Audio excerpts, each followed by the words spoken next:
ఇవాళ మీరు ఇంజనీర్లు చాలా వరకు మున్సిపల్ కార్పొరేషన్లో కూడా మీరు చేయబోతున్నారు. మీ చేతుల మీద ఒక అద్భుతం జరగబోతుంది. రీజనల్ రింగ్ రోడ్ 360 కిలోమీటర్ల రీజనల్ రింగ్ రోడ్ మీ చేతుల మీద నిర్మాణం కాబోతుంది. రేడియల్ రోడ్స్ మీ చేతుల మీద నిర్మాణం కాబోతున్నాయి. ఫ్యూచర్ సిటీ ఎయిర్పోర్ట్కు కూతవేటు దూరంలో ఫ్యూచర్ సిటీ ఫార్మర్ సిటీ నిర్మాణం కాబోతుంది. మీ చేతుల మీద మూసీ రివర్ డెవలప్మెంట్ ఫ్రంట్ ఎవరు అడ్డం వచ్చినా నిర్మించి 55 కిలోమీటర్ల మూసీ రివర్ డెవలప్మెంట్ ఫ్రంట్ మీ చేతుల మీదుగా నిర్మించి ప్రపంచానికి ఆదర్శంగా నిలబెడతాం. లండన్లో హడ్సన్ రివర్ ఉంటుంది, అదే లండన్లో థేమ్ రివర్ ఉంటుంది, అమెరికాలో హడ్సన్ రివర్ ఉంటుంది, అదేవిధంగా గుజరాత్లో మీకు సబర్మతి రివర్ ఫ్రంట్ ఉంటుంది. హైదరాబాదు నగరానికి న్యాచురల్గా ఉన్న మూసీ రివర్ ఎందుకు అభివృద్ధి చేసుకోవచ్చా అని నేను అడుగుతున్నా. ఇవాళ నేను మిమ్మల్ని అడుగుతున్నా, కృష్ణ, గోదావరి, యమున, గంగా, సరస్వతి అన్ని నదుల పేర్ల మీద మన ఆడబిడ్డలకు పేర్లు పెట్టుకుంటున్నాం. అవునా? మన ఇంట్లో ఆడబిడ్డ పుడితే కృష్ణానో, కావేరో, గోదావరో, సరస్వతో, గంగానో అని నదుల పేర్లు మన బిడ్డలకు పెట్టుకుంటున్నాం. ఏ తండ్రి అయినా ఆయన బిడ్డకు మూసి అనే పేరు పెట్టుకున్నాడా? ఇన్ని నదుల పేర్లు, పవిత్రమైన నదుల పేర్లు మన ఆడబిడ్డలకు పెట్టుకున్నప్పుడు మూసి అనే రివర్ పేరు ఏ తండ్రి అయినా బిడ్డకు పెట్టుకున్నాడా? ఎందుకు పెట్టుకోలే?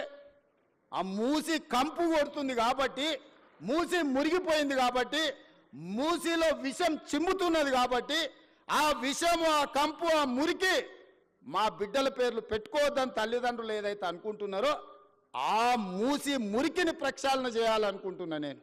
ఆ మూసిని నిర్మాణం చేయాలనుకుంటున్నా నేను. ఎందుకు యమున, సరస్వతి, గంగా, కావేరి పేర్లు పెట్టుకున్నప్పుడు మూసి అనేందుకు మన బిడ్డలకు పెట్టుకోకూడదు? ఆ మూసిని అద్భుతంగా నిర్మించినప్పుడు తప్పకుండా తల్లిదండ్రులు వాళ్ళ బిడ్డల పేర్లు మూసి అని పెట్టుకుంటారు.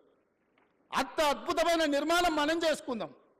నిర్మాణ క్రమంలో మల్లన్న సాగర్లో 14 ఊర్లను ఖాళీ చేసి 60,000 ఎకరాలు మల్లన్న సాగర్లో ల్యాండ్ ఎక్వేషన్ జరగలేదా? కొండ పోచమ్మలో జరగలేదా? రంగనాయక సాగర్లో ల్యాండ్ ఎక్వేషన్ జరగలేదా? నాగార్జున సాగర్ నిర్మించినప్పుడు ల్యాండ్ ఎక్వేషన్ జరగలేదా? శ్రీశైలంలో మా కొల్లాపూర్ మునిగిపోతే 92 జీవో ఇచ్చి ఇప్పటికి ఇంకా ఉద్యోగాలు ఇవ్వని కేసులు పెండింగ్ ఉన్నాయి. శ్రీశైలం కట్టినప్పుడు నిర్వాసితులు కాలేదా? ఇవాళ మూసి నిర్మాణం చేస్తే కూడా కొన్ని వేల మంది, 5,000 మందో 10,000 కుటుంబాల్లో నిర్వాసితులు అయితే నిర్వాసితులను ఎట్లా ఆదుకోవాలో సలహా చెప్పండి అని నేను అడుగుతున్నా. ఈరోజు భూసేకరణ జరిగేటప్పుడు, మూసి నిర్మాణానికి భూమి తీసుకునేటప్పుడు మల్లన్న సాగర్ల భూ నిర్వాసితులను నువ్వు పోలీసులతో కొట్టించి, గుర్రాలతో తొక్కించి కొట్టినావు కదా. ఇవాళ వాళ్ళందరినీ హక్కున పెట్టి చేర్చుకోవడానికి అధికారులను ఇళ్ళు పంపించి వాళ్ళకి డబుల్ బెడ్రూమ్ ఇల్లు ఇచ్చి తవ్వకర్సులకి 25,000 ఇచ్చి వాళ్ళకు ఉద్యోగ ఉపాధి అవకాశాలు కల్పించడానికి నేను ఏర్పాట్లు చేస్తున్నాను. ఇదేమన్నా తప్ప?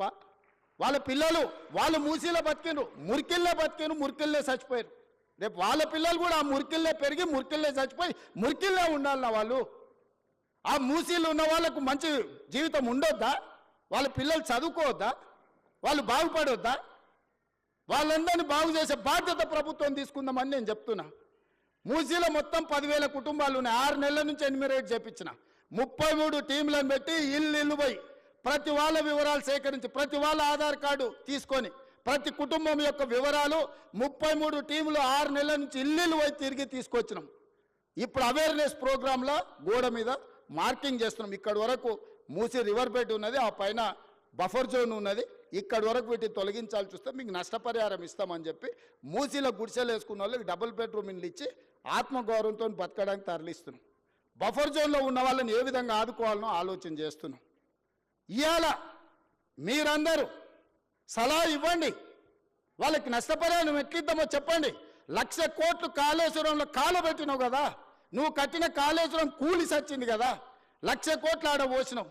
5-10 వేల కోట్లు మూసీలో ఉన్న పేదోళ్లకు మంచి ఇండ్లు కట్టించి, మంచి పాఠశాలలు కట్టించి, ఆ పిల్లలకు మంచి ప్లే గ్రౌండ్ ఇచ్చి మంచి విద్యను నేర్పిస్తే వాళ్ళు భవిష్యత్తుకి పునాదులు అవుతారు. వాళ్ళ బాగు కోసం కష్టపడదాం. ఆ పనిలో మీ ఇక్కడున్న ఇంజనీర్లు భాగస్వాములు గాండి అని చెప్పి నేను మిమ్మల్ని అడుగుతున్నా. వాళ్ళు మనోళ్ళే, నాకు తెలియదా? 20 ఏళ్ళు నేను కూడా పబ్లిక్ లైఫ్లో ఉండొచ్చిన. జిల్లా పరిషత్ మెంబర్ నుంచి ముఖ్యమంత్రి వరకు వచ్చిన. ఓసారి జడ్పీటీసీ, ఓసారి ఎమ్మెల్సీ, 2 సార్లు ఎమ్మెల్యే, ఓసారి ఎంపీ, ఈరోజు ముఖ్యమంత్రి.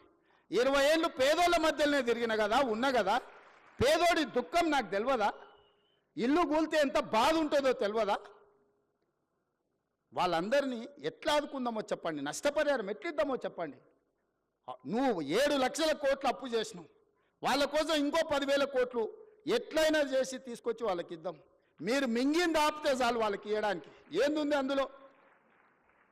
1000 ఎకరాల ఫామ్ హౌస్ ఉంది, 2 కోట్లు 3 కోట్లు ఎకరం ఉంది. అలా 2-3 వేల కోట్లు నువ్వు పండుకునే కానీ ఉంది కదా కేసీఆర్. నీ పార్టీ ఆఫీస్ ఖాతాలో 1500 కోట్లు ఉన్నాయి. నువ్వు పార్టీ పెట్టినాడు 15 రూపాయలు లేవు నీ దగ్గర. 1500 కోట్లు నీ ఖాతాలకు పైసలు వచ్చినాయి. ఎట్లా వచ్చినాయి? ఈ పేదోళ్ళ త్యాగం కాదా?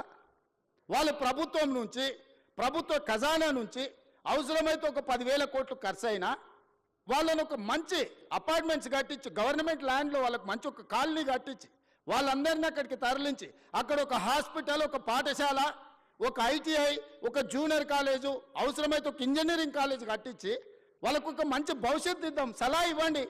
చదువుకోలేదా? అమెరికాలో పోయి చదువు వచ్చిన అంటాడు ఈ సన్నాసి. ఆ పిల్లలు చదువుకోనికే దారి చూపించేది తెలియదా? ఈటెల రాజేందర్ గారు అందులో ఇంకా ఆయనకు అంగి మారింది కానీ వాసన అయితే మారినట్టుగా అనిపిస్తలేదు.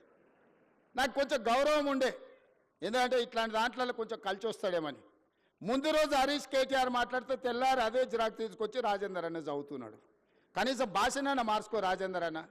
నువ్వు అందులో ఉండొచ్చినావు అని ఇంత బానిసత్వం వాళ్ళకు చూపించాల్సిన అవసరం లేదు. ఎందుకంటే నువ్వు కష్టాలలో ఉన్నప్పుడు వాళ్ళు నిన్ను మెడలాటి దొబ్బినప్పుడు తెలంగాణ సమాజం నీ పక్కన నించున్నది. వాళ్ళ పక్కన నించోకు, దొంగల పక్కన, తెలంగాణ ప్రజల పక్కన నించో. ఇవాళ నేను ఢిల్లీకి పోతున్నారా, రేపు మోడీ దగ్గరకు పోదాం. సబర్మతి రివర్ ఫ్రంట్లో 64,000 కుటుంబాలను బయటకు పంపించిండు ఆయన. 40 లక్షల కోట్ల రూపాయల బడ్జెట్ ఉందో, 25,000 కోట్ల రూపాయలు మూసీ రివర్ డెవలప్మెంట్ ఫ్రంట్కి అడుగుదాం మోడీ గారిని. ఎందుకు ఏడు మోడీ గారు మనకు? మనం పన్ను కడతలేమా?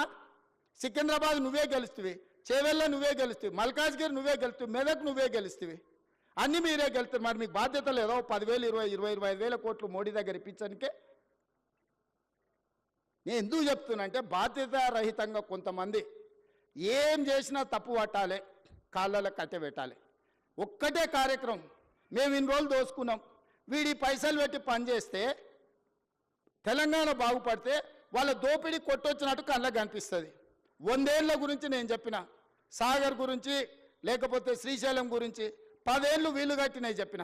ఇప్పుడు ఒక 10 ఏళ్ళు మనం చేసే నిర్మాణము, రీజనల్ రింగ్ రోడ్ కానీ, రేడియల్ రోడ్స్ కానీ, 4th సిటీ కానీ, మూసీ కానీ, సిటీలో ఫ్లైఓవర్లు కానీ, మెట్రోలు కానీ, ఇవన్నీ పూర్తయితే ఈ 10 ఏళ్ళు వాళ్ళు ఏం దోపిడీ చేసి తిన్నారో ప్రజలకు తెలుస్తుందని ఎట్టి పరిస్థితుల్లో అడ్డం పడాలి. 600 అయినా దీన్ని ముందుకు సాగనీయొద్దని అంటారు. ఇక ప్రతోడు బయలుదేరుతాడు. రోజు మీరు కూడా చూసింటారు, నా మీద పోవాలి బుల్డోజర్, నా మీద పోవాలి అంటాడు. హరీష్ రావు, కేటీఆర్, వీళ్ళందరూ ఎన్ని కొనాలా మీకోసం బుల్డోజర్లు? యాడుండే అసలే మీరు 7 లక్షలు అప్పు చేసి రాష్ట్రాన్ని దివాళి తీస్తారు. మీకోసం యాడ్కెళ్ళి కొనాలి నేను? వాళ్ళని ఏం లేదబ్బా, ఒకటే వస్తే మూసి అంచుపొంచునున్న వాళ్ళకి, నా దోస్తులకు అందరికి ఒకటే సూచన, పట్టుకొని వారం రోజులు ఆనే కూసబెట్టురు మూసీలో. ఏమొద్దు, వాళ్ళని ఒక్క వారం ఆడు ఉండమనుండ్రి. ఇట్లొచ్చుడు అట్లా ఓవుడు కాదు, స్టేజ్ల మీద క్యాట్ వాక్ చేసినట్టు వచ్చి ఇట్లొచ్చి వెళ్ళిపోయినట్టు కాదు. ఒక వారం రోజులు హరీష్ రావును, కేటీఆర్ను, రాజేందర్ను ఆ మూసి అంచున పేదోళ్ళు ఉన్న కాడ ఒక వారం వాళ్ళని ఆడు ఉంచుర్రి. వాళ్ళ కష్టాలు తెలుస్తాయి, వాళ్ళకి ఏం మేలు చేయాలనో వాళ్ళకి అర్థమవుతుంది. కాబట్టి ఇక్కడ వచ్చిన ఇంజనీర్లకు ముఖ్యంగా రేపు జిహెచ్ఎంసీలో కానీ ఇక్కడ సిటీలో సర్వీస్లో చేరబోయే వాళ్ళు మీ కర్తవ్యంగా పెట్టుకోండి. రేపు గొప్పగా మీ సర్వీస్లో మేము రీజనల్ రింగ్ రోడ్ వేయగలిగినాము, మేము రేడియల్ రోడ్ వేయగలిగినాము, మేము మూసి నిర్మించినాము, హైదరాబాద్ నగరంలో మెట్రోను మేము నిర్మించినామని చెప్పుకునే విధంగా గొప్పగా పనిచేయండి. ప్రభుత్వం మీకు అండగా నిలబడుతుంది. ప్రభుత్వం మీకు ఏం కావాలన్నా సహకరిస్తుంది. ఈ ప్రభుత్వం మనది. ఈ ప్రభుత్వం ఎవరితో కాదు, మనం ఎవరికో చేస్తలేం. ఈ ప్రభుత్వము, ఈ రాష్ట్రం మన కుటుంబం. మన కుటుంబం కోసం మనం పనిచేసుకుంటున్నాం. మీ అందరి సహకారం ఉండాలి. మళ్ళొక్కసారి ఇక్కడికి వచ్చిన వాళ్లకు తెలంగాణ రాష్ట్ర ప్రజలందరూ కూడా దసరా శుభాకాంక్షలు తెలియజేస్తూ మీ అందరి దగ్గర సెలవు తీసుకుంటున్నా.